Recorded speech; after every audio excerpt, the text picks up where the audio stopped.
अस्सलाम वालेकुम एवरीवन, आप सभी लोगों को बहुत बहुत ईद मुबारक।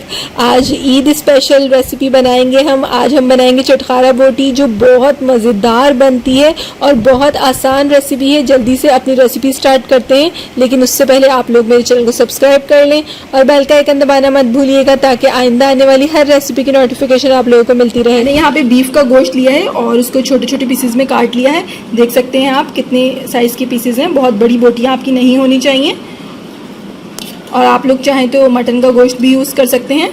साथ में मैं इसके अंदर शामिल करूँगी एक प्याज बारीक कटी हुई,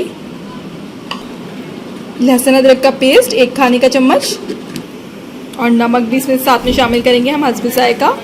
ये सब चीज़ें डालने के बाद मैं इसमें शामिल करूँगी पानी। हमें इसमें पानी इतना डालना है कि हमारा गोश्त आसानी से गल जाए और हमारा गोश्त इस पानी में ही गल जाएगा। इसके अलावा हमें इसके अंदर कोई गोश्त गलाने के लिए पाउडर डालने की ज़रूरत नहीं है। अच्छे से मिक्स कर देंगे सब कुछ और इसको हम ढक के पकाएंगे जब तक हमारा गोश्त गल नहीं जाता। ये देखिए हमारा बीफ अच्छे से गल चुका है और इसका पानी खुश्क हो चुका है और आप देख सकते हैं किस तरह इसकी प्याज भी बिल्कुल इसके साथ मैश हो गई है। बस अब हम इसको ठंडा करके एक प्लेट के अंदर निकाल लेंगे। देखिए यहाँ पे मैंने इसको एक प्लेट में निकाल लिया ताकि जल्दी से हमारा जो मीट है वो ठंडा हो जाए और इसको गलने में तकरीबन आपको 40 मिनट्स टू 60 मिनट्स लगेंगे और ये बहुत अच्छे से उसी में गल जाएगा। आपको कोई एक्स्ट्रा गलाने का पाउडर डालने की इसमें ज़रूरत नहीं होगी। फिर ये ठंडा हो जाएगा तो हम इसके अंदर अपने बाकी मसाले शामिल करेंगे। हमारा यहाँ पे ठंडा हो चुका है। अब हम इसके अंदर अपने स्पाइसेस शामिल करेंगे। हल्दी आधा चम्मच और साथ में ही इसके मैं शामिल करूँगी कुटी हुई मिर्च, ये भी आधा चम्मच। पिसी हुई मिर्च पाउडर भी हम डालेंगे आधा चम्मच और साथ में मैं इसके यहाँ शामिल कर रही हूँ कुटा हुआ जीरा धनिया। अगर आपके पास अलग अलग अवेलेबल है तो आप अलग भी डाल सकते हैं। मेरे पास साथ में है तो मैं साथ में डाल रही हूँ इसको। और थोड़ा सा हम इसके अंदर ऐड करेंगे चाट मसाला, ये इसका मज़ा दोबाला कर देता है। और थोड़ी सी इसके अंदर मैं कसूरी मेथी भी शामिल करूँगी और इन सब चीज़ों को अच्छी तरह से आपको बोटियों पे लगा देना है। मिक्स कर लें अच्छी तरह से। हल्के हाथ से मैंने सारा मसाला बोटियों के साथ मिक्स कर लिया है। बहुत ज़्यादा तेज़ आपको हाथ नहीं रखना है, वरना बोटियां हमारी गली हुई हैं तो ये टूट भी सकती हैं। बस अच्छी तरह से आपका सारा मसाला आपकी बोटियों पे लग जाए। और अब हम इसको फ्राई करेंगे।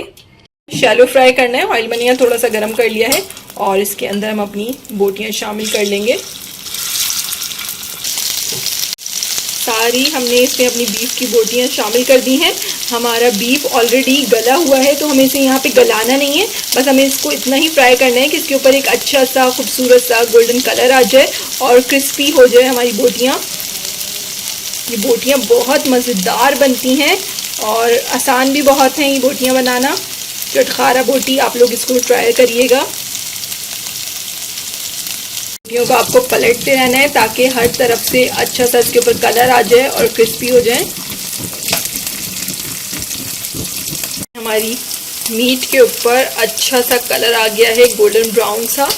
अब हम इसको डिश आउट कर लेते हैं। हमारी मसालेदार चटखारेदार बोटियाँ यहाँ रेडी हैं। आप इसको और चटखारेदार बनाने के लिए इसके ऊपर थोड़ा सा चाट मसाला और डाल सकते हैं। बहुत यमी बनती हैं। आप लोग इसको एक दफ़ा ज़रूर ट्राई कीजिएगा। रेसिपी अच्छी लगे तो मुझे लाइक और कमेंट के ज़रिए ज़रूर बताइएगा आप लोगों को कैसी लगी थी। इंशाल्लाह फिर मिलेंगे एक नई रेसिपी के साथ। जब तक के लिए अल्लाह हाफिज़।